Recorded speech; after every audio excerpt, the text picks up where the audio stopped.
How's it going, ladies and gentlemen? My name is RuffledRowlit, and welcome back to a brand new video, guys. Today, we're going to be taking a look at some small rumors and Pokemon news and stuff that I think you guys may be interested in, so let's get started. Today's update is this. GameFreak, which are the people that make the Pokemon games, have apparently trademarked the following sentence, which is Beast of Reincarnation. Now, this was trademarked practically, I think, today, or well, technically tomorrow, because it's already the 5th of June in Japan, but it's been trademarked now, and a lot of people are wondering, what is this trademark? Is it related to Pokemon?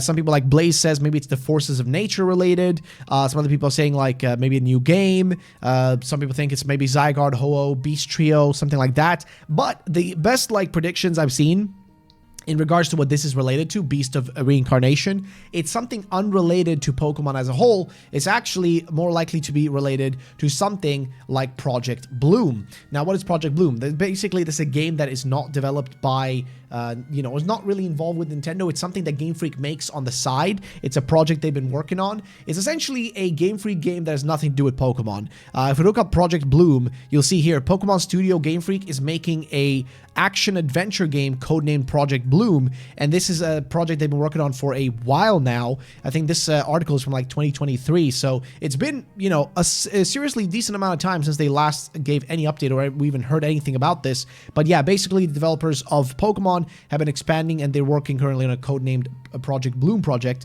and there isn't really much details on the game, but it's described as a brand new action-adventure IP, which I'm excited for. Like, I want to see what Game Freak can do when they are not shackled by the Pokemon brand, and what they can achieve if they're given the freedom to be creative and have fun with shit and aren't like shackled down by the necessities of everything, like that. Now, that's one of the first things. The next thing, though, which I think you guys will be interested in, I'm just going to have to get a screenshot of this one because I don't have it anywhere else. But this is coming to us from Cowman over on Discord. I'm going to quickly just take a screenshot of this so you guys can actually see it. But basically, he posted this right here.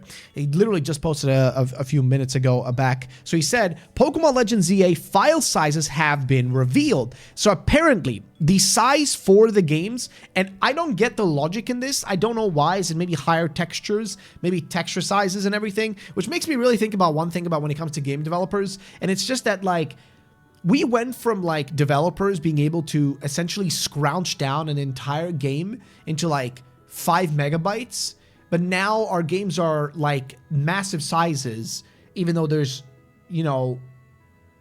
it's mostly just because of bad optimization, right? However, this is not that bad.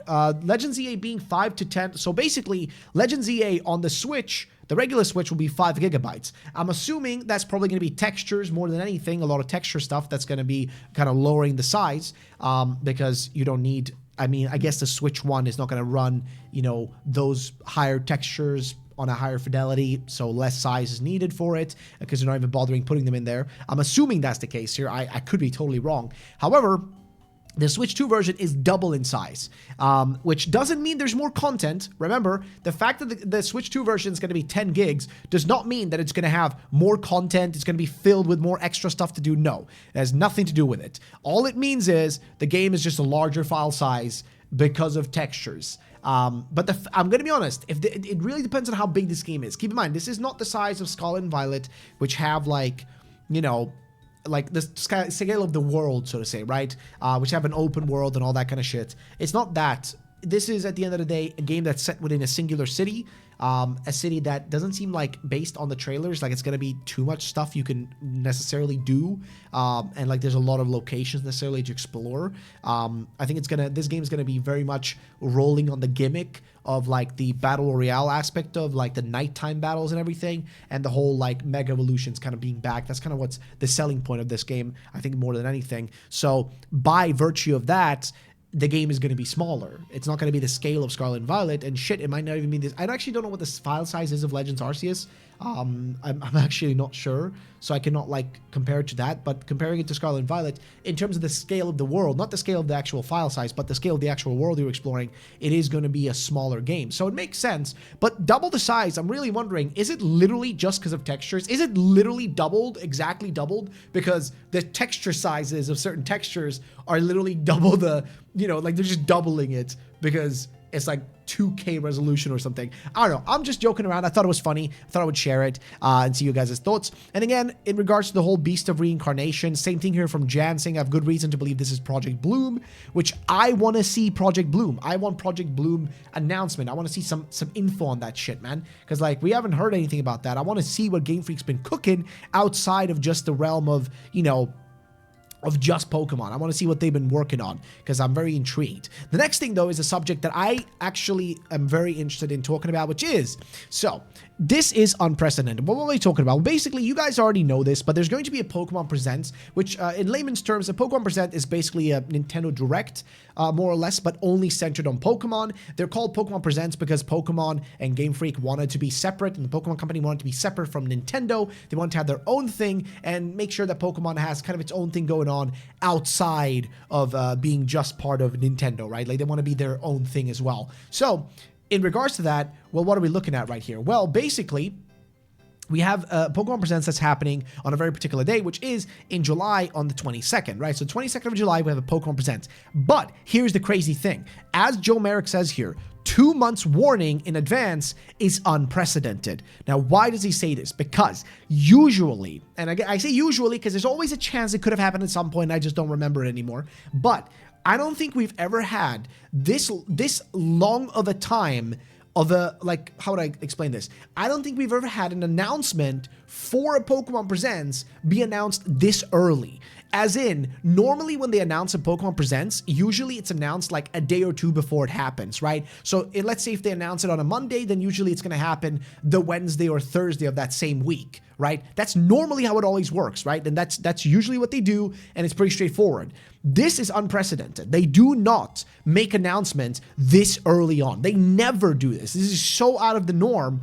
And it's really strange, which has made a lot of people start questioning it. One of these people is Joe Merrick. One of these people is also Soul Silver Art. Because a lot of people are wondering, because there has been a rumor, there's been a very specific rumor that's been going around, and I don't really believe it myself, but who knows? I could be totally wrong on my speculation, but there has been some rumors that have been circulating implying that we might actually get Generation 10 released early in next year, aka around Pokemon Day, like the actual celebration of Pokemon. Some people have been speculating that as a way to kind of get people like right into buying the Switch 2, especially with a brand new massive generation of Pokemon, which would be that would be massively unprecedented as well, because Pokemon games, the only games that have released in January, February, and March, if you think about it, the only games that have done that is Legends Arceus, and like Pokemon Emerald, maybe, I think, or Fire Red Leaf Green. It's one of those two. I don't really know which one. But usually Pokemon games don't release that early into the year. But there's been a rumor going around that apparently there might be a Pokemon,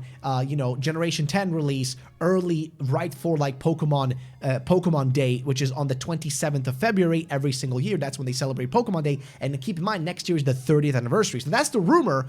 And so a lot of people are wondering, maybe they are giving this heads up for the Pokemon Presents as a way to sort of prepare us and kind of almost like indicate that it's a big announcement, right? Like sort of imply that it's a massive announcement. Because remember, we already know now when Legends EA is coming out, which is October. We know it's releasing on the 16th of October. So if you think about it, how much time do we have left? We have all of June, July, August, September, and then, October. So it's only about like 5 months or 4.5 months if we're going to be accurate about it. So 4.5 months until the actual release of Legends EA. So it's not a long time. Okay, it's really not a long time if you think about it.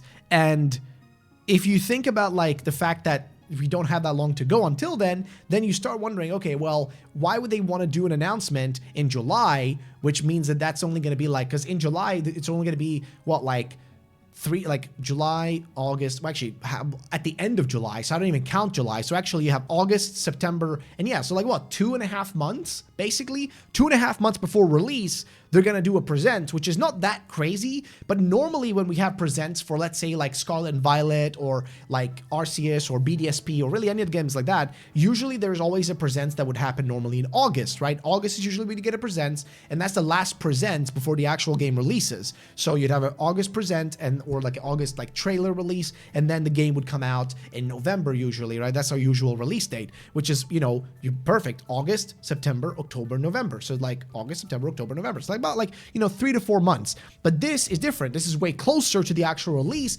which makes a lot of people wonder, does that mean that we're going to get something massive announced during this presents, like Pokemon Generation 10? Now, I don't think so. I think the more likely thing that's going to be announced is actual proper gameplay, release date, and further information on none else than Pokemon Champions. Now, Pokemon Champions already spoken about in a different video, but it is, of course, the brand new Pokemon live service game, most likely, that's going to be the replacement for VGC, right? Like actual Wi-Fi battling in Pokemon, like competitive Pokemon is going to be on that new game. And so they would need to announce it and give some more information about it, because that game is probably going to come out next year. And if it's coming out next year, it's going to coincide with Generation 10. So they need to get people into the loop. And that's like the biggest thing about it. They need to get people into that loop. So here's what Soul says. So it's so unprecedented that I've seen a lot of people saying that they could announce Generation 10 in this direct presents, right? And that's why they gave us such an early heads up.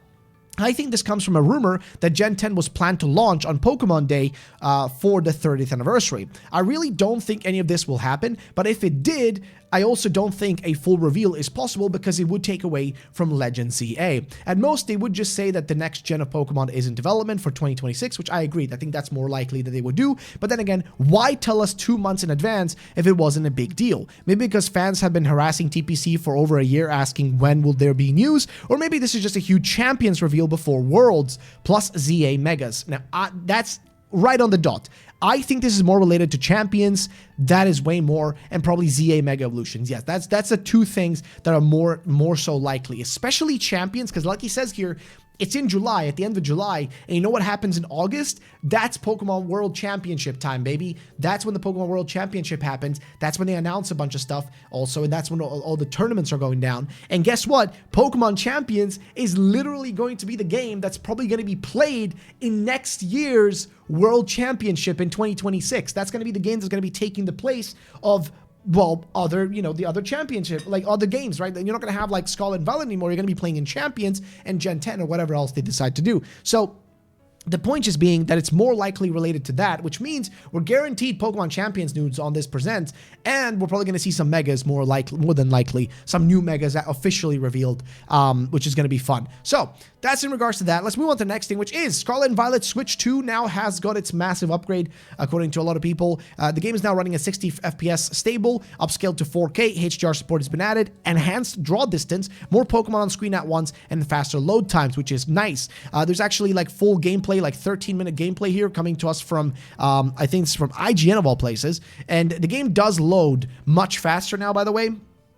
Like, you load in much quicker than the original game did. Like, as you can see right there, that was about 5 seconds or so to load in, which is pretty solid. And they're showing off some gameplay here. Again, the actual textures, though, I'm going to be real with you, still look the same for the most part. I don't think the game looks like graphically that much different. It's practically the same game. Don't expect any massive additions to the game. Still just Scarlet and Violet at the end of the day. Still got the same gameplay loop, still got the same overall graphics. It just runs at a much more smooth frame rate, which is nice, because that's what a lot of people like myself have been playing it when it comes to emulators and stuff for like challenge runs, because I do own the game and I've played it multiple times on the Switch, but it just runs much smoother on like an emulator if you play it on your computer. It just runs at 60 FPS, way nicer. So a lot of people have already experienced what the game looks like at its, at like its best possible. And now this is just finally bringing it to the actual console, but it's again only on the Switch 2. So the gameplay looks clean, it looks fine, it doesn't look bad. The game loads faster, which is really important for anybody who hasn't played the game. If you really want to get into Scarlet and Violet, better just get it, now, and then just get the free upgrade, because it is a free upgrade for the Switch 2. Thank God, because I swear to God, if they were charging for like an upgrade for this, it would be actually ridiculous. Like, it'd actually make me angry that they would charge for something like this, but they don't, which is good.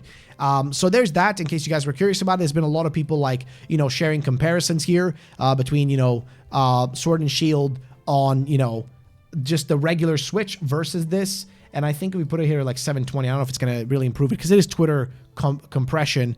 And again, it's mainly frame rate. Like, it's like the biggest thing, because you can see, I think the biggest dead giveaway is, look at the actual windmill in the background.